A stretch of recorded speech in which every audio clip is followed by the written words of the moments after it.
الحمد للہ وکفا والصلاۃ والسلام علی عبادہ الذین اصطفیٰ اما بعد فاعوذ باللہ من الشیطان الرجیم بسم اللہ الرحمن الرحیم الحمد للہ رب العالمین الرحمن الرحیم مالک یوم الدین ایاک نعبد و ایاک نستعین اہدنا الصراط المستقیم صراط الذین انعمت علیہم غیر المغضوب علیہم ولا الضالین آمین۔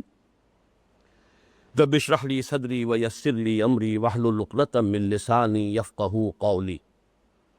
اب ہم سورہ فاتحہ کا سلسلے وار ایک ایک آیت اور اس کے ایک ایک لفظ کے حوالے سے مطالعہ شروع کر رہے ہیں۔ آغاز ہوتا الحمدللہ رب العالمین۔ لفظ حمد ہمارے اس منتخب نصاب کے درس کے سلسلے میں پہلی مرتبہ آ رہا ہے۔ اس کا ترجمہ عام طور پر کیا جاتا ہے تعریف، تمام تعریف اللہ کے لیے۔ یہ تعریف کا لفظ جو ہے اردو میں اس مفہوم میں مستعمل ہے، لیکن چونکہ یہ خود عربی زبان کا لفظ ہے اور اردو میں بھی اصل میں تعریف جو آتا ہے ڈیفینیشن کے لیے آتا ہے۔ تعریف کا مفہوم ہی یہ ہے کسی چیز کو ڈیفائن کر دینا، معین کر دینا، اس کی پہچان کروا دینا۔ معرفت سے تعریف ہے، کسی شے کی پہچان کروا دینا۔ اس لیے در حقیقت جو لفظ حمد کا مفہوم ہے وہ اب وہ درس ثالث کے حوالے سے نوٹ کیجئے کہ وہ جو فرمایا گیا تھا کہ حکمت کا تقاضا ہے حمد، اس حکمت کا تقاضا ہے اللہ کا شکر، وہاں لفظ شکر آیا ہے، یہاں لفظ حمد آیا ہے۔ حمد میں اور شکر میں اور مدح کا ایک اور لفظ بھی استعمال ہوتا ہے، ان میں کیا فرق ہے یہ نوٹ کر لیں۔ مدح عام ہے، چاہے اختیاری طور پر انسان کرے چاہے غیر اختیاری طور پر کرے، جبکہ حمد یہ انسان اختیاری طور پر اور شعوری طور پر کرتا ہے۔ اسی طریقے سے شکر جو ہے وہ خاص ہے، صرف اس چیز پر انسان شکر کرتا ہے جس کا کہ کوئی فائدہ اس کو پہنچا ہو، محسوس فائدہ۔ یہی وجہ ہے کہ آپ دیکھتے ہیں کہ جو ادعیۂ معصورہ ہیں جو حضور سے منقول ہیں اور آپ کی عادت مبارکہ جو تھی، ہر مرحلے پر زندگی کے مختلف مواقع پر ہر کام سے متعلق کوئی آپ کو دعا مل جائے گی جو مسنون دعا ہے، اس میں جہاں شکر کا موقع آتا ہے وہاں لفظ حمد آتا ہے۔ آپ نے کھانا کھایا، نکاحت ختم ہو گئی، طبیعت کے اندر ایک نشاط اثر نو پیدا ہوا، الحمدللہ الذی اطعمنی وسقانی۔ اب دیکھیے یہ مقام شکر ہے لیکن لفظ حمد آ رہا ہے۔ لفظ اگر اس کا آپ کریں گے ساری تعریف اللہ کے لیے تو وہ مفہوم صحیح انداز جو ہے اس کا صحیح طور سے ادا نہیں ہوگا۔ کل شکر، شکر ہے اللہ کا جس نے مجھے کھلایا اور پلایا۔ اسی طرح صبح کو آنکھ کھلی، الحمدللہ الذی احیانی بعد ما اماتنی والیہ النشور۔ شکر اس اللہ کا جس نے کہ مجھے اثر نو زندگی عطا فرمائی، اس کے بعد کہ مجھ پر بہت طاری ہو گئی تھی، اس لیے کہ نیند بھی در حقیقت موت کی بہن ہے۔ اسی طریقے سے آپ جب بیت الخلاء سے باہر نکلے، فضلات جو ہیں وہ جسم سے خارج ہو گئے، طبیعت میں ایک انشراح ہے، ہلکا پن آتا ہے۔ الحمدللہ الذی اذھب عنی الاذی وعافانی۔ اس اللہ کا شکر ہے جس نے اذیت بخش چیزیں جو ہیں مجھ سے دور کر دیں اور مجھے عافیت عطا فرمائے۔ تو جہاں بھی لفظ شکر آنا چاہیے وہاں حمد آ رہا ہے۔ حمد کا اصل نیوکلیس جو ہے، اس کی جو جڑ ہے وہ شکر ہے۔ اسی طرح آپ نے دیکھا قرآن مجید میں حضرت ابراہیم کا قول آیا، الحمدللہ الذی وہب لی علی الکبر اسماعیل و اسحاق ان ربی لسمیع الدعاء۔ یہاں پر بھی تعریف کا لفظ جو ہے وہ صحیح ان جذبات کی عکاسی نہیں کر سکتا۔ شکر اس اللہ کا جس نے مجھے اس بڑھاپے کے باوجود، اس بڑھاپے کی عمر میں اسماعیل اور اسحاق کیسے بیٹے عطا فرما۔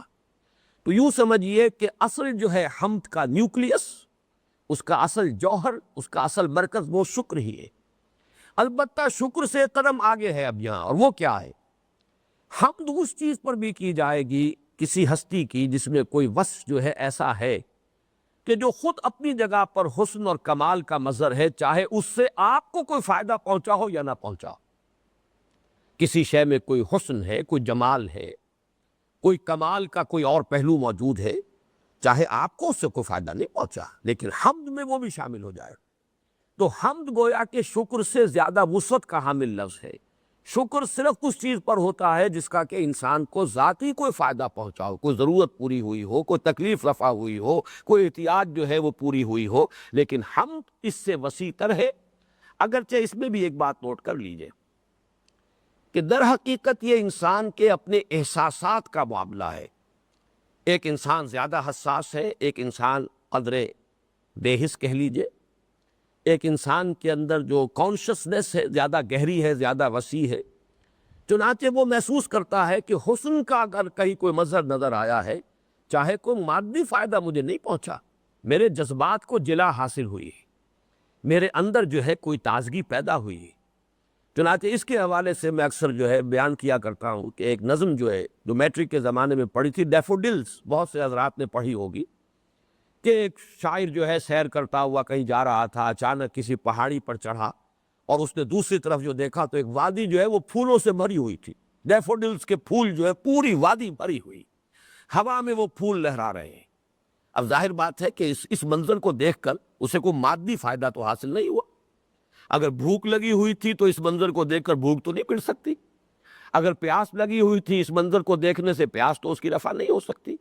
تکان تھی تو تکان رفع نہیں ہو، لیکن کچھ نہ کچھ اسے حاصل ہوا ہے. چنانچہ آخری سٹینزا جو ہے اس نظم کا، I gazed and gazed but little thought what wealth the scene to me had brought. میں دیکھتا رہا اس منظر کو. اس وقت مجھے احساس نہیں ہوا کہ اس میں نے منظر سے، اس حسن اور جمال کا جو منظر میرے سامنے آیا اس سے مجھے کتنی بڑی دولت میسر آئی ہے. اس وقت مجھے احساس نہیں ہوا. For often on my couch I lie in vacant or in pensive mood. They flash upon that inward eye, which is the bliss of solitude. And then my heart with pleasure fills and dances with the daffodils. شاعر کہتا ہے کہ پھر بسا اوقات ایسا ہوتا ہے کسی وقت انسان جو ہے مزمحل ہے، طبیعت میں کوئی تکدر ہے، کوئی ملال کی کیفیت ہے، پڑا ہوا ہے، اچانک وہی منظر نگاہوں کے سامنے آتا ہے اور اس سے میری افسردگی رفع ہو جاتی. وہ منظر جو ہے وہ پھر میرے دل کے اندر ایک تازگی، انبساط، انشراح پیدا کر دیتا ہے. تو معلوم ہوا کہ اس منظر سے بھی مجھے دولت حاصل ہوئی تھی، اگرچہ اس وقت مجھے محسوس نہیں ہوا تھا کہ مجھے اس سے کچھ حاصل ہوا. تو واقعہ یہ ہے کہ حسن و جمال کا جو بھی مظہر ہوگا، خوبی کا، کمال کا جو بھی کوئی مظہر ہوگا، اگر انسان کے اندر حس موجود ہے، جمالیاتی حس، اس کا اپنا جو ہے احساس جو ہے اگر وہ تازہ ہے اور بیدار ہے تو انسان کو اس سے حاصل ہوتا ہے، چاہے وہ محسوس شے نہیں ہے اور چاہے وہ کوئی مادی شے نہیں ہے، لیکن وہ بھی ایک دولت ہے جو انسان کو ملتی ہے. تو گویا کہ کل جو ہے تمام، اب الحمد الف لام جو اس میں لگا ہے یہ لام استحقاق بھی ہے، لام تملیک بھی ہے. یہ لام جو ہے لام حسب، الف لام جو ہے اس کے اندر للہ میں لام حمد ہے، لام تملیک بھی اور لام استحقاق بھی. الف لام میں یہ لام تعریف ہے، لام استغراق، لام جنس. کل حمد، کل تعریف، کل ثنا کا سزاوار حقیقی اللہ ہے. بات وہی ہے کہ جو حضرت لقمان کے قول میں آیا تھا کہ اے میرے بندے اللہ کے ساتھ شرک نہ کیجو، اور یہ کہ حکمت کا تقاضا ہے اللہ کا شکر. چونکہ پہچان لیا میرا مربی حقیقی وہی، میرا مالک حقیقی وہی، میرا حاجت روا وہی، میرا مشکل کشا وہی، میرے لیے تمام ضروریات فراہم کرنے والا وہی، جس کو میں نے کہا تھا کہ تمام عالم اسباب سے انسان چھلانگ لگاتا ہے اور مسبب الاسباب تک پہنچ جاتا ہے.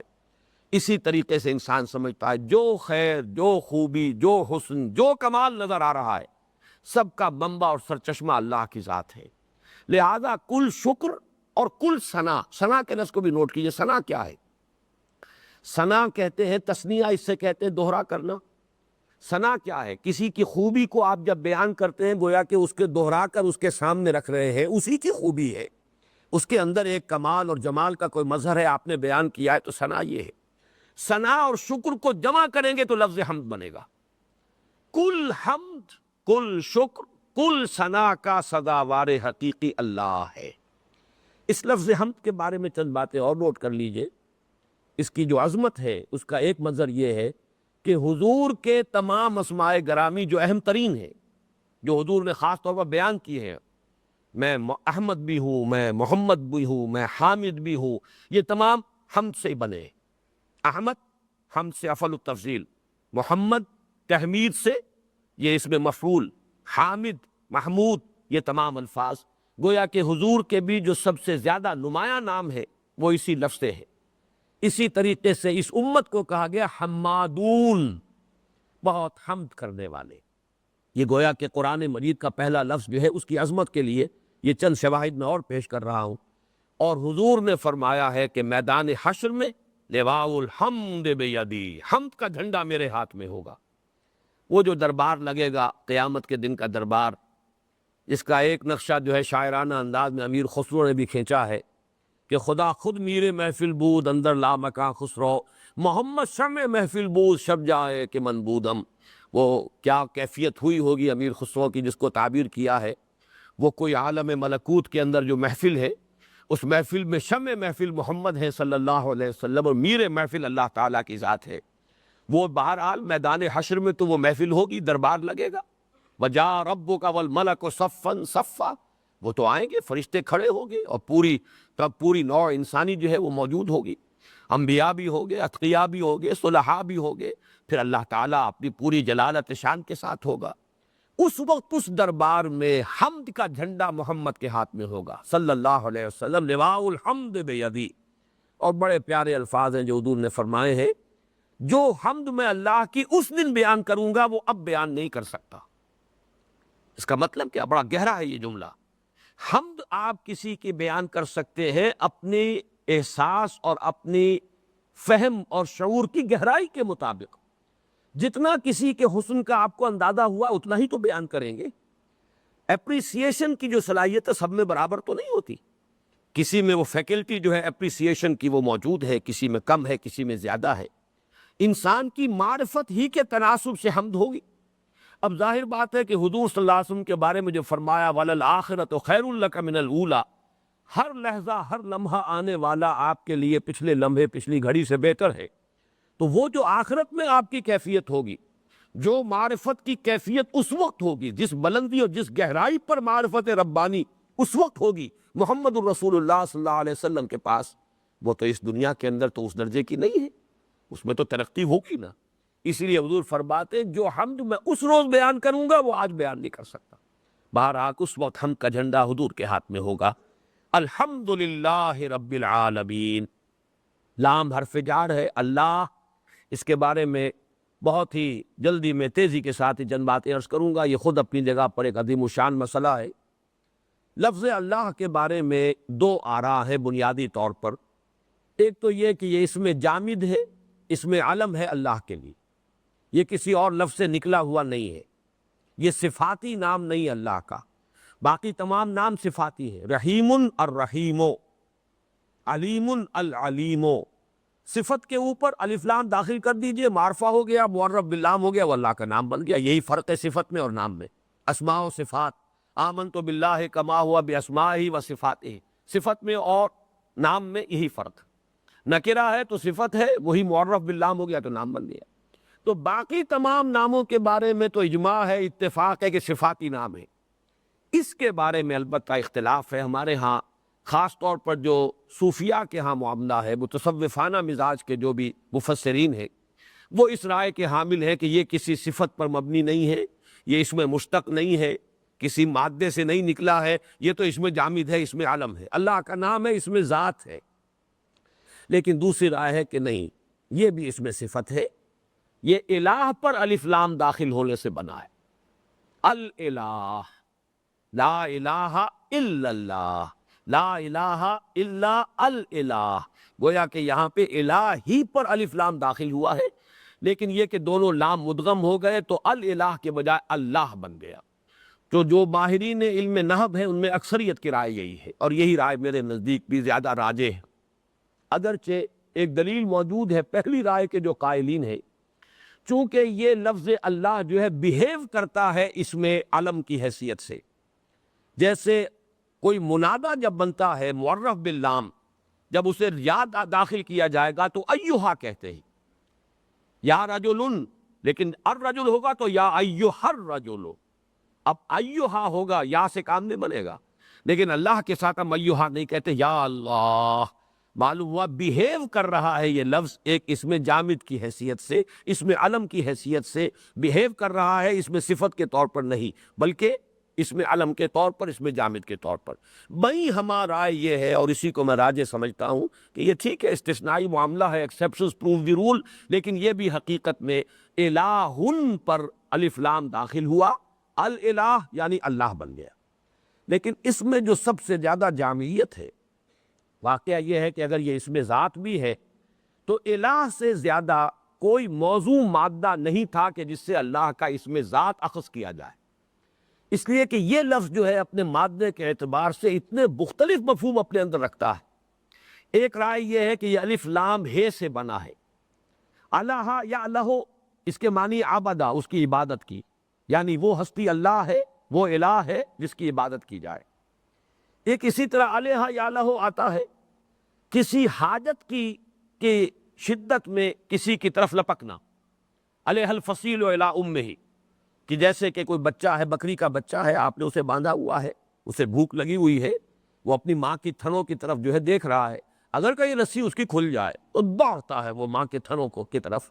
یہ جو ہے الہ الفصیل الی امہ، وہ بچہ کے جو ماں سے جدا کر دیا گیا تھا، لپکا اپنی ماں کی طرف، اس لیے کہ اسے معلوم ہے کہ یہیں سے مجھے غذا ملنی ہے، میری ضرورت یہیں سے پوری ہوگی۔ ان دونوں کو اگر سامنے رکھیں گے تو یہ گویا کہ جو عام لوگ ہیں، عامت الناس، ان کا جو تصور الہ ہے وہ اسی سے مبنی ہے۔ اللہ کون ہے؟ معبود، لا الہ الا اللہ، لا معبود الا اللہ۔ اللہ کون ہے؟ وہ جو حاجت روا ہے، مشکل کشا ہے، جو مصیبت کو دور کرنے والا ہے، جو دعاؤں کا سننے والا ہے۔ تو یہ تمام جو تصورات ہیں عوام الناس کے، جس کے لیے کہ وہ رجوع کرتے ہیں کسی بالاتر ہستی کی طرف، تو اس مادے کے اندر وہ دونوں مفہوم موجود ہے، جس کی بنا پر گویا کہ معبود حقیقی ہے اللہ۔ اب دوسری رائے یہ ہے کہ یہ واو لام ہے سے بنا ہے، وَلَهَ يَلِهُ، اور واو الف سے بدل جاتا ہے، جیسے واحد سے احد بنا ہے، واحد سے احد ہے، یہاں واو جو ہے بدل گیا ہے، الف بن گیا ہے، حمزہ بن گیا ہے۔ اس اعتبار سے نوٹ کیجئے تو یہ وَلَهَ کہتے ہیں والہانہ محبت جسے کہتے ہیں، وہ ہستی جس سے انسان کی فطرت میں والہانہ محبت موجود ہے۔ یہ ہے صوفیاء کا تصور الہ، لا محبوب الا اللہ، لا مقصود الا اللہ، لا مطلوب الا اللہ۔ یہ مادہ بھی اس کے اندر اس کی گنجائش میں موجود ہے۔ اور تیسری رائے یہ کہ لاہ یلوہ، لام اور اس کے بعد الف یا یا اور ہا، اس کو کہتے احتجبا، کوئی چیز تسترا، چھپ گئی۔ تو اللہ وہ ہستی ہے جو اتنی مخفی ہے، اتنی مخفی ہے، اتنی مخفی ہے کہ اس کی کنہ تک پہنچنا ممکن نہیں، سوائے تحیر کے اور کچھ ہاتھ نہیں آتا انسان کی۔ اللہ کی ذات و صفات کے بارے میں بھی، صفات میں بھی یہ نہ سمجھیے کہ ہمیں صحیح صحیح علم صفات کا ہے، اس لیے کہ صفات کو بھی ہم صرف یہ جانتے ہیں کہ اللہ سنتا ہے، سمیع ہے۔ کیسے سنتا ہے یہ ہمیں نہیں معلوم۔ ہماری طرح کا سننا نہیں ہے کہ جیسے کان ہو اللہ کے معاذ اللہ، اور ہوا میں وہ ساؤنڈ ویوز چلی آ رہی ہو تو اس سے ہم سنتے ہیں، معاذ اللہ ثم معاذ اللہ۔ اللہ سنتا ہے، کیسے سنتا ہے اس کو ہم نہیں جان سکتے، کتنا سمیع ہے یہ بھی ہم نہیں جان سکتے۔ اللہ قدیر ہے، کتنا قدیر ہے ہمیں کچھ پتہ نہیں، کیا اندازہ کریں گے ہم؟ ہمارا عقل کا معاملہ، ہماری سمجھ، ہمارا فہم، ہمارا تخیل، ہمارا تصور، یہ سب کا سب محدود۔ اور یہ گویا کہ یوں سمجھیے جیسے سونار کی ترازو ہوتی ہے، تولے اور ماشے جس میں تولے جاتے ہیں، ٹنوں کا وزن تو اس میں نہیں تولا جا سکتا۔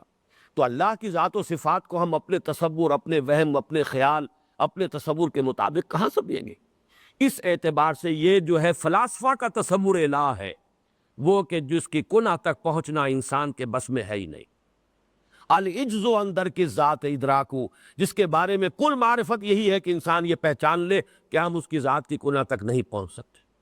چنانچہ میں آج وہ دو شعر بڑے خوبصورت ہیں جو لکھ کر لایا ہوں آپ کے لیے۔ فارسی زبان میں یہ مضامین جس عظمت اور بلندی کے ساتھ بیان ہوئے، واقعہ یہ کہ ہمارے ہاں اس کا ذخیرہ اردو میں موجود نہیں ہے۔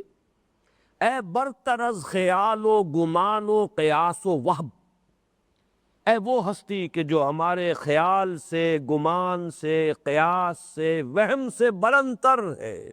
یہی ہے انسان کا کل اثاثہ۔ ان سب سے اے برتر از خیال و گمان و قیاس و وہم، وز ہرچے گفتہ ایم شنیدیم و خواندہ ایم، اور اس سے بھی برتر جو کچھ ہم نے کہا، اس سے برتر جو کچھ ہم نے سنا، اس سے برتر، اور جو کچھ ہم نے پڑھا اس سے برتر۔ ہمارے وہم خیال تصورات، ہمارا علم، ہماری شنید، ہماری گفتگو سب سے بالا، وراء الورا ثم وراء الورا ثم وراء الورا۔ دفتر تمام گشت و بپایاں رسید عمر، دفتر جو ہے پورا ہو گیا، ہماری عمر جو ہے وہ بھی اپنی آخری منزل کو پہنچی ہوئی ہے۔ ماں ہم چنا در اول وصف تو ماندہ ایم، اور ابھی تک ہم تیرے پہلی صفت کے سمجھنے میں بھی ہم بالکل ہارے ہوئے ہیں، تھکے ہوئے ہیں۔ تیری ذات اور صفات کے بارے میں ہمارا علم جو ہے وہ تاحال کہ عمر کی آخری حدوں کو پہنچ گئے، علوم کے سارے دفتر ہم نے ختم کر دیے، لیکن تیرا کوئی وصف جو ہے اس کی کنہ تک پہنچنا، پہلے وصف تک بھی ہم نہیں پہنچ پائے۔ ماں ہم چنا در اول وصف تو ماندہ ہے، یہ ہے تصور در حقیقت جو انسان غور کرے گا، جو بھی تفکر کی صلاحیت سے جو مسلح ہوگا، اس کا تصور جو ہے لاہا یلو ہو۔ چنانچہ امام راضی نے بڑا پیارا جملہ استعمال کیا ہے، فَسُبْحَانَ الَّذِي احتجب لشدت ظہورہ، پاک ہے وہ ذات کہ جو محجوب ہو گئی ہے، پردے میں آ گئی ہے، لیکن اپنے شدت ظہور کی وجہ سے پردے میں ہے۔ وہ اس معنی میں پردے میں نہیں ہے کہ چھپی ہوئی ہو، جیسے سورج ہے، آپ نہیں دیکھ سکتے سورج کی طرف، آنکھیں جو ہے آپ اپنی جو ہے مسلسل نہیں لگا سکتے، سورج کو نہیں دیکھ سکتے، اس وجہ سے نہیں کہ سورج چھپا ہوا ہے، وہ اپنی شدت ظہور کی وجہ سے اتنا زیادہ ظاہر ہے کہ آپ نہیں دیکھ پاتے۔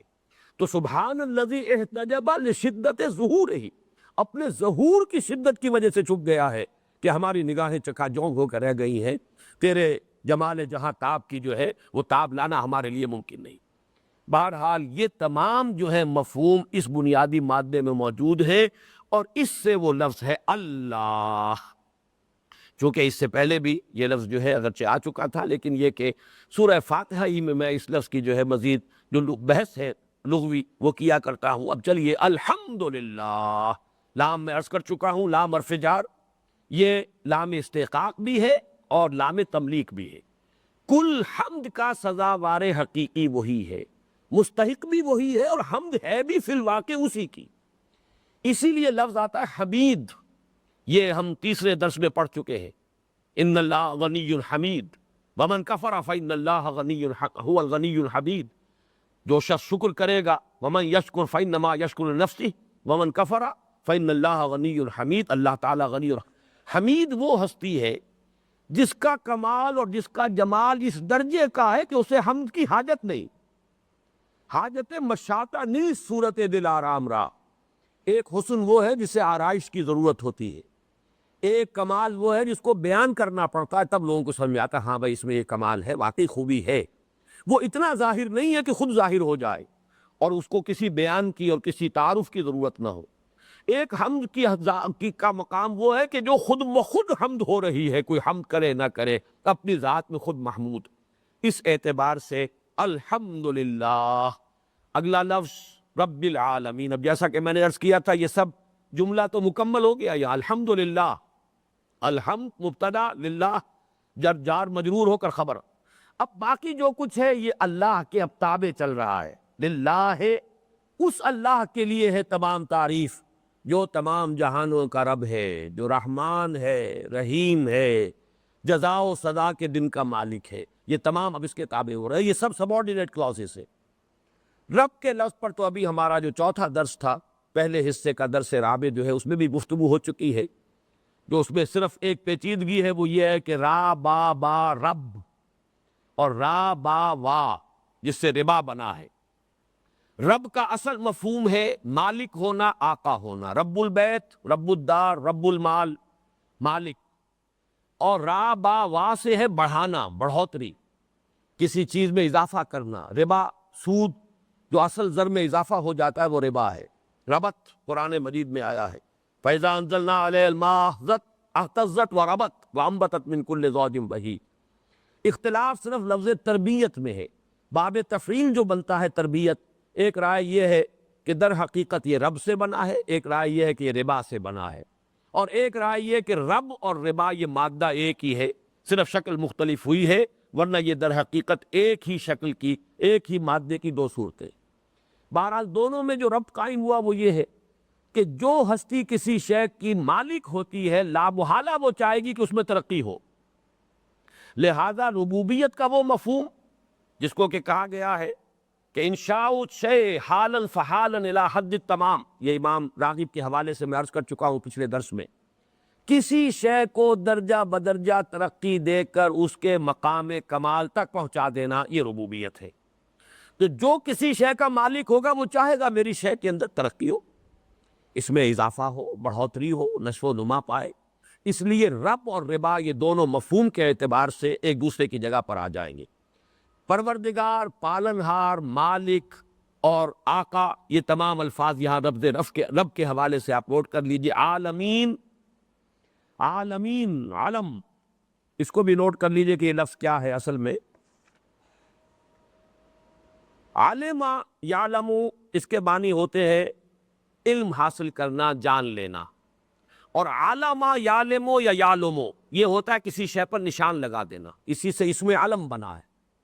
کوئی شے جو کسی کی پہچان کا ذریعہ بن جائے، اسی سے اسم علم ہے۔ لاہور یہ اسم علم ہے، ایک شہر کی پہچان کا ذریعہ ہے یہ نام، اسم علم۔ پاکستان یہ ایک ملک کا نام ہے، یہ اسم علم ہے۔ تو علم وہ شے ہے جو کسی چیز کی پہچان کا ذریعہ بنے۔ یہ تمام کائنات اللہ کی پہچان کا ذریعہ ہے، اس لیے لفظ عالم کہتے ہیں، عالم نہیں ہے یہ لفظ۔ رب العالمین، لام کے زبر کے ساتھ۔ عالم بنے گا علم یعلم سے، جاننا، کسی شے کا علم حاصل کرنا، وہ ہوگا عالم۔ اور علامہ کسی شے کی نشانی بنا دینا، علامت قرار دینا، یہ ہے علامہ، اس سے عالم بنا ہے۔ عالم وہ شے ہے جس سے کسی چیز کی پہچان ہو جائے۔ تو چونکہ یہ کل کائنات، ان فی خلق السماوات والارض واختلاف اللیل والنہار والفلک التی تجری فی البحر بما ينفع الناس وما انزل اللہ من السماء من ماء فاحیا به الارض بعد موتها وبث فيها من دابة وتصریف الرياح والسحاب المسخر بین السماء والارض لآیات لقوم یعقلون۔ یہ کل کائنات گویا کہ اللہ کی پہچان کا ذریعہ ہے۔ یہ آیات کہہ لیں یا علامات کہہ لیں، اللہ تعالیٰ کی علامات ہیں، ان کے ذریعے سے آپ اللہ کو پہچانتے ہیں۔ تو آیات اور علامات، ان دونوں میں بنیادی طور پر کوئی فرق نہیں۔ البتہ یہ ذرا مسئلہ ہے کہ جمع کا صیغہ کیوں آیا؟ کل عالم ایک لفظ میں بھی بات پوری ہو سکتی ہے، لیکن اس کے حوالے سے کبھی تو ہم کہیں گے دو عالم ہے جس کو قرآن مجید بیان کرتا ہے، عالم امر، عالم خلق، عالم انس، عالم جن، عالم برزخ، عالم دنیا، عالم آخرہ۔ اب یہ تمام جو ہے مختلف چیزوں کی تعبیر کے لیے عالم جو ہے جب جدا ہم کرتے تو گویا کہ سب کو جمع کر لیا جائے، تو یہ رب العالمین، تمام جہانوں کا پالنہار پروردگار، ہر شے کو درجہ بدرجہ ترقی دیتے ہوئے اس کے نقطۂ کمال تک پہنچانے والی ذات۔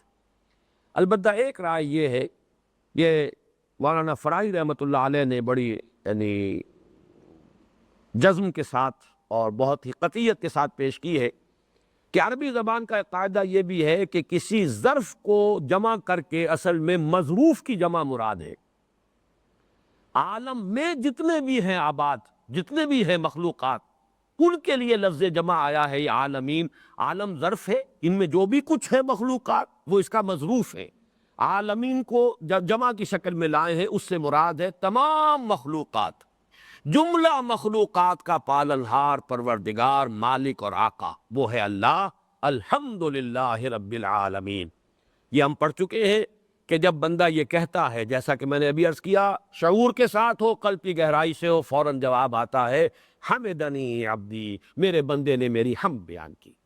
الرحمن الرحیم، دونوں کا مادہ رحمت، اور یہ واحد مادہ ہے جس سے اللہ کے دو نام، اور دونوں نام اتنے عظیم، چونکہ آیت بسم اللہ میں بھی بسم اللہ الرحمن الرحیم، اللہ کا نام آیا اللہ، اور پھر الرحمن الرحیم۔ مصحف میں تو کم سے کم 114 مرتبہ یہ آیت مبارکہ دہرائی گئی ہے۔ وہ ہر سورت کا حصہ ہے یا نہیں ہے، مصحف کا حصہ تو ہے۔ 114 مرتبہ الرحمن الرحیم۔ الرحمن الرحیم آیت بسم اللہ میں بھی بریکٹ ہو کر آئے، اس آیت نمبر 2 جو ہے سورہ فاتحہ کی، اس میں بھی بریکٹ ہو کر آئے، اور بھی متعدد مقامات پر قرآن مجید میں یہ دونوں نام بریکٹ ہو کر آتے۔ ان میں کیا فرق ہے؟ رحمت کی ایک کیفیت رحمان، فعلان کے وزن پر مبالغے کا صیغہ ہے۔ رحیم فعیل کے وزن پر صفت مشبہ، ان دونوں میں فرق کیا ہوتا ہے؟ اگرچہ بہت سے مفسرین نے مختلف رائے دی ہے. رحمان الدنیا و رحیم الآخرہ، اس لیے کہ دنیا ایک عارضی شے ہے، اور جو مبالغے کا صیغہ ہوتا ہے ہیجانی کیفیت، وہ عارضی ہوتی ہے، وہ دائم نہیں رہا کرتی. تو گویا کہ دنیا میں تو اللہ کی صفت رحمانیت کا ظہور ہو رہا ہے، اور رحیم چونکہ دوام ہے، اس میں صفت مشبہ میں استقلال اور دوام ہوتا ہے، اور آخرت ہے ہمیشہ ہمیش باقی رہنے والی چیز. لہذا گویا کہ رحیمیت کی جو شان ہے اللہ کی، اس کی زیادہ مناسبت عالم آخرہ کے ساتھ ہے. رحمانیت کی جو شان ہے اس کی زیادہ مناسبت جو ہے عالم دنیا کے ساتھ ہے. یہ بہت سے حضرات کی رائے ہے، لیکن میرے نزدیک مولانا فراہی اور مولانا اصلاحی ان دونوں کی رائے جو ہے مجھے راجح محسوس ہوتی ہے اور بڑی وزنی محسوس ہوتی ہے، کہ اللہ تعالیٰ کی صفت رحمت کی یہ دونوں شانیں بیک وقت موجود ہیں. رحمان فعلان کے بدل پر غضبان، غضبان کہتے ہیں بہت غضبناک، غضبان آصفہ. حضرت موسیٰ جب واپس لوٹے ہیں، جب اللہ نے بتایا کہ تمہاری قوم جو ہے وہ تو شرک میں مبتلا ہو گئی، تو فرجع الی قومی غضبان آصفہ، آئے ہیں واپس غضبناک، جلالی مزاج کے تھے. جو غصے کا عالم ہوگا اس کا آپ اندازہ کیجئے کہ بڑے بھائی ہے حضرت ہارون، اور ان کی داڑھی پکڑی ہے ایک ہاتھ سے اور سر کے بال پکڑے دوسرے ہاتھ سے، گھسیٹا ہے انہیں کہ تم نے یہ کیا کیا میرے پیچھے، تم نے میری خلافت کا یہ برا حق ہے جو ادا کیا. بہرحال غضبان، عطشان، جو شخص پیاس سے مرا جا رہا، ان عطشان، سب پیاسا. تعبان کہتا ہے آج کا عرب نوجوان، تعبان، بہت تھکا ہوا ہوں، بہت میں مزمحل ہوں. جوعان، بھوک سے مرا جا رہا. تو گویا کہ ایک ہیجانی اور طوفانی کیفیت ہوتی ہے کہ جس کے اندر یہ جو صفت مبالغے میں یہ فعلان کا صیغہ آتا ہے. تو اللہ کی رحمت گویا کہ ٹھاٹھے مارتے ہوئے سمندر کے مانند بھی ہے، اور رحیم اس میں دوام ہے، استقلال ہے، پائیداری ہے، تسلسل ہے. اللہ تعالیٰ کی رحمت اور یہ دونوں شانیں بیک وقت ہیں. ہمارے لیے ان امیجنیبل ہے ان دونوں شانوں کا بیک وقت ہونا. یہ نکتہ بھی بہت خوبصورتی سے مولانا فراہی نے بیان کیا ہے. اللہ تعالیٰ کے اسماء و صفات میں قرآن مجید میں صرف ایک استثناء ہے کہ حرف عطف آیا ہے، هو الاول والآخر والظاہر والباطن، باقی کہیں عطف نہیں آتا. عزیز الحکیم، عزیز والحکیم، یہ نہیں آئے گا. غفور الرحیم آئے گا، کہیں واو نہیں آئے گا. هو اللہ الذی لا الہ الا هو الملک القدوس السلام المؤمن المہیمن العزیز الجبار المتکبر. 8 اسماء آ گئے، کہیں حرف عطف نہیں. اس لیے کہ اللہ کی ذات میں یہ تمام شانیں بیک وقت موجود ہیں. ایسا نہیں ہے کہ ایک وقت میں اس میں یہ کیفیت ہے، ایک وقت میں یہ کیفیت ہے. تمام کیفیات، تمام شانیں، تمام صفات بیک وقت موجود ہیں. ورنہ یہ کہ حرف عطف آ جاتا ہے تو مغایرت ہے. حرف عطف کے کیا معنی؟ معطوف اور معطوف علیہ میں مغایرت ہے. یہ کوئی اور شے ہے، یہ کوئی اور شے ہے. ذات باری تعالیٰ کے اندر تجزیہ نہیں ہے، اس کے حصے بکھرے نہیں کیے جا سکتے. اس کی شان جو ہے تمام صفات اور تمام اسماء بیک وقت اس کی شانیں موجود ہیں. اب یہ ہمارے لیے جیسا کہ میں نے عرض کیا ان امیجنیبل ہے، لیکن یہ کہ ایک مثال سے بات سمجھ میں آئے گی وہ میں نے بارہا بیان کی ہے، اور ہر شخص کا تجربہ بھی ہوگا. اگر خدا نہ خواستہ کہیں روڈ ایکسیڈنٹ ہوا ہو، کہیں کوئی بس جو ہے اس کا حادثہ ہوا ہے، اور کہیں کوئی آپ دیکھے کہ کوئی ماں جو ہے فرض کیجئے کہ اس میں ہلاک ہو گئی ہے، اور کوئی دودھ پیتا بچہ جو ہے اسے کیا پتا میری ماں مر گئی ہے، وہ اس کی چھاتی سے چمٹا ہوا. جو انسان بھی دیکھے گا اس کے دل میں ایک کیفیت جو ہے ہیجانی کیفیت پیدا ہوگی. یہ بچہ بے یارو مددگار رہ گیا. ہو سکتا ہے آئیڈینٹیفائی بھی نہ ہو رہی ہو عورت کون ہے، کون اس کے ویئر اباؤٹس ہے، کہاں سے یہ آئی تھی. ہر شخص چاہے گا کہ اب اس بچے کا جو لاوارث رہ گیا ہے، جس کا کوئی بھی اب نگہبان نہیں ہے، کوئی بھی اب پالنے والا نہیں، میں اس کی پرورش کا ذمہ لے. یہ ایک جوش جو ہے طبیعت کے اندر، فطرت انسانی کے اندر یہ مادہ موجود ہے. یہ ایک جوش رحمت جو ہے ہر فرد کے اندر آئے. اللہ یہ کہ وہ سوتے خشک ہو چکے اور فطرت کے، اور فطرت مست ہو چکی، وہ بات بالکل دوسری. لیکن ہمارا حال یہ ہے کہ ہمارا یہ جوش عارضی ہوتا ہے. ہو سکتا ہے جب اس وقت ہم اس کے بچے کو اپنے اسی جوش رحمت میں اس کی پرورش کی ذمہ داری لے لیں، تو کچھ عرصے کے بعد ہم پچھتائیں کہ یہ ہم نے کیا کیا خام خواہ. میری تو اپنی ذمہ داریاں بہت تھیں. پہلے ہی بچے جو ہے وہ کوئی کم نہیں ہے، ان کو کھلانا پلانا ہی جو ہے خاصا مشکل تھا، یہ میں نے خام خواہ ایک بوجھ لے لیا. ہماری وہ رحمت کا جوش جو ہے وہ ختم ہو جاتا.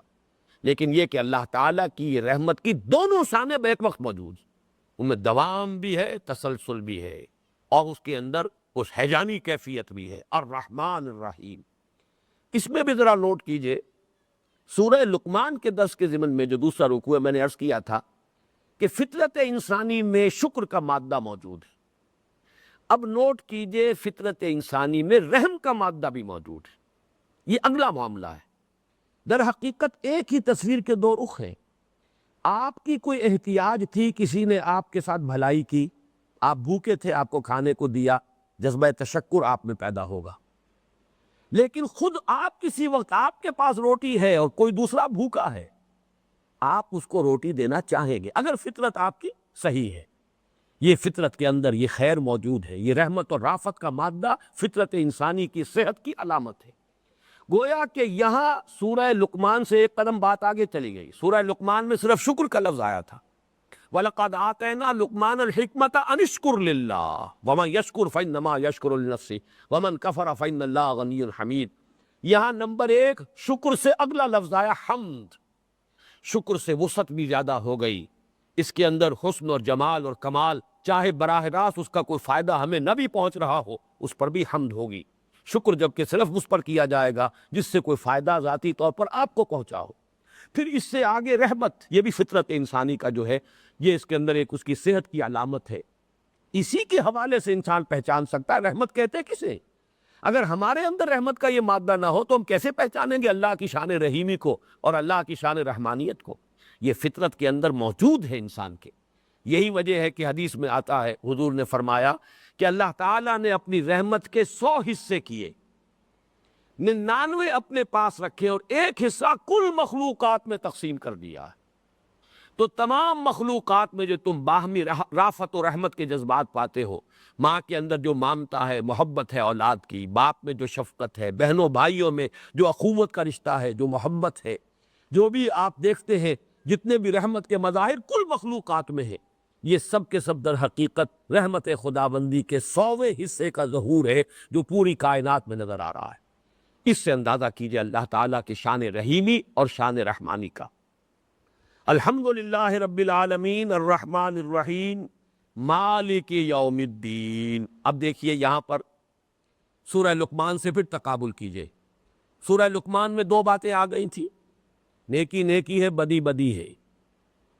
یہ فطرت انسانی پہچانتی ہے، نیکی اور بدی میں امتیاز کرتی ہے۔ معروف اور منکر کا فرق فطرت کے اندر پہلے سے موجود ہے، امتیاز موجود ہے۔ یہی وجہ ہے کہ وہاں الفاظ آئے یا بنی اقم الصلاۃ وامر بالمعروف وانہی عن المنکر واصبر علی ما اصابک۔ پھر یہ کہ معروف اور منکر کے الفاظ اس رکوع کے اندر علیحدہ علیحدہ بھی آ گئے۔ چنانچہ شروع میں فرمایا والدین کے ساتھ حسن سلوک کے ضمن میں، اگر وہ تمہیں شرک کا حکم دے تو ان کا کہنا مت مانو، لیکن وصاحبہما فی الدنیا معروفا، دنیا میں ان کے ساتھ بھلے طریقے پر، معروف طریقے پر پھر بھی رہو، ان کے ساتھ حسن سلوک جو ہے وہ جاری رہے گا، اطاعت نہیں کی جائے گی۔ اور منکر کا لفظ جو ہے اس کی آخری شکل انکر، ان انکر الاصوات لصوت الحمیر، سب سے زیادہ ناپسندیدہ مکروہ آواز جو ہے وہ گدھے کی آواز۔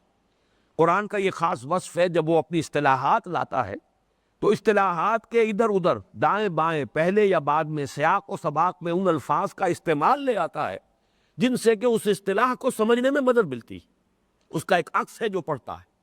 لیکن اب یہاں دیکھیے سورہ لقمان میں دوسری بات کیا تھی؟ جب نیکی نیکی ہے، بدی بدی ہے، تو لا محالہ نیکی کا نتیجہ اچھا نکلنا چاہیے، بدی کا نتیجہ برا نکلنا چاہیے۔ گندم از گندم بے رویت، جو سے جو، یہ عقل کا تقاضا ہے۔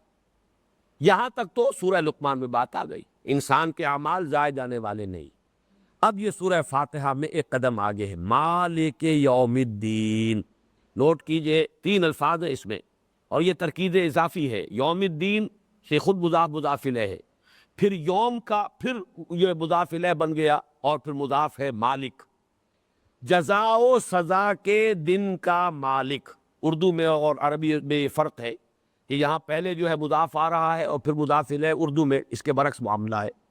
جزا و سزا کے دن کا مالک، بدلے کے دن کا مالک، مالک یوم الدین، ترتیب مختلف ہے، الفاظ وہی۔ لیکن آپ نوٹ کیجئے 3 قدم آگے گئے ہیں۔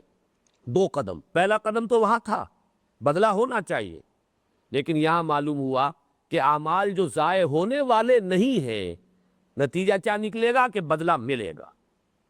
دوسری بات، بدلے کے فیصلے کا ایک دن معین ہے۔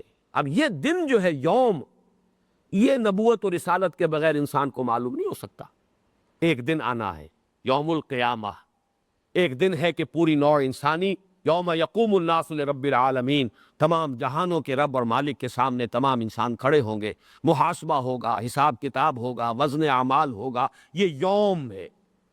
تیسری بات، مالک یوم الدین، اس دن کا مالک مطلق اللہ ہے، کسی کے پاس کوئی اختیار نہیں ہوگا۔ اس میں گویا کہ نفی ہو گئی تمام جو بھی تصورات شفاعت باطلہ کے ہیں۔ مالک یوم الدین، مختار مطلق، لمن الملک اليوم للہ الواحد القہار، ڈنکے کی چوٹ جو ہے پکارا جائے گا، آج کے دن کس کے ہاتھ میں اختیار ہے، کس کی بادشاہی ہے؟ دنیا میں تم بنے بیٹھے تھے بادشاہ اور صاحب اختیار اور مقتدر، اور جیسے کہ ضیاء الحق صاحب نے کبھی کہا تھا، میں مقتدر اعلیٰ ہوں، نعوذ باللہ، یہ الفاظ بھی استعمال کیے، پھر نعوذ باللہ بھی کہہ دیا، مقتدر مطلق ہوں، نعوذ باللہ۔ تو دنیا میں مقتدر ہے، صاحب اختیار ہے، لیکن حقیقت کھلے گی اس روز جب آنکھ کھلی گل کی تو موسم تھا خزاں کا، معلوم ہوگا کسی کے ہاتھ میں کوئی اختیار نہیں۔ مالک یوم الدین، جزا و سزا کے دن کا مالک تنہا، لمن الملک اليوم للہ الواحد القہار، اور یہاں پر وہ شفاعت باطلہ کے تمام تصورات کی نفی ہو۔ یہ تین آیتیں مکمل ہوئیں جن کو میں نے عرض کیا کہ یہ در حقیقت ایک جملہ مکمل ہوا، الحمدللہ پرنسپل کلوز، اور اب سارے ایڈجیکٹیوز چلے آ رہے ہیں، رب العالمین نمبر 1، الرحمن نمبر 2، الرحیم نمبر 3، مالک یوم الدین نمبر 4۔ یہ تمام اس اللہ کی شانیں ہیں، اللہ کی صفات ہیں، وہ در حقیقت اللہ ہی تعالیٰ کے بارے میں وضاحت ہے، ذات باری تعالیٰ کی شانیں ہیں۔ لیکن اب ایک نقطہ نوٹ کر لیجئے، اگر چاہیے تو انشاءاللہ اب اگلی نشست میں تفصیل سے گفتگو ہوگی۔ ان تینوں کا منطقی نتیجہ کیا ہے؟ ایاک نعبد۔ یہ بات بھی میں تفصیل سے عرض کر چکا ہوں تیسرے درس کے ضمن میں، کہ فطرت انسانی کا تقاضا یہ ہے کہ حل جزاء الاحسان الا الاحسان، بھلائی کا بدلہ بھلا۔ اگر کسی نے آپ کے ساتھ کوئی خیر کیا ہے، بھلائی کی ہے، تو آپ بھی اس کے ساتھ بھلائی کیجیے۔ اگر تو وہ ذات یا ہستی ایسی ہے جس کو آپ بدلہ دے سکے تو بدلہ دے دیجیے، آپ نے اپنا بوجھ اتار دیا، عوض معاوضہ، گلا ندارت، کوئی احسان کا بوجھ نہیں رہا۔ لیکن اگر ہستی ہے ماورائی ہستی، سورج کو کیا بدلہ دے گے؟ کوئی بدلہ نہیں دے سکتے۔ جہاں بدلہ نہ دیا جا سکے وہاں ڈنڈوت کیجئے، سجدہ کیجئے، سر جھکا لیجئے، ہاتھ جوڑ لیجئے، مدح کیجئے، ثنا کیجئے، تعریف کیجئے۔ یہ جذبہ عبادت در حقیقت منطقی نتیجہ ہے شکر کا۔ لہذا جب ہم نے یہ سمجھ لیا کہ الحمدللہ کل تعریف، کل حسن و جمال کا منبع ذات باری تعالیٰ ہے، کل ربوبیت ہمارا تمام حاجت روا اللہ ہے، تو گویا کہ اب ہمیں اس کو کیا بدلہ ہم دیں گے؟ وہ حضرت موسیٰ علیہ السلام کی حکایت کے حوالے سے جو بات میں نے عرض کی، مولانا روم نے جو حکایت لکھی ہے کہ ایک گڈریا جو ہے اللہ سے ہم کلام تھا، کہ اللہ اگر تو میرے سامنے آ جائے، تیرے پاؤں دھوؤں، تیرا جسم دابوں، تیرے سر میں سے جوئیں نکالوں، یہی اب اس کا تصور تھا بیچارے کا، کسی بڑے چودھری کے ہاں جا کر یہی کچھ کرتا تھا، اظہار نیاز مندی کے یہی اس کے سامنے جو ہے صورتیں تھیں، یہی شکلیں تھیں، تو اللہ سے بھی اسی طرح ہم کلام ہو۔ حضرت موسیٰ نے ڈانٹ پلائی، کیا تم کفر بک رہے ہو؟ اس نے کپڑے پھاڑے، چیخ ماری اور نکل گیا۔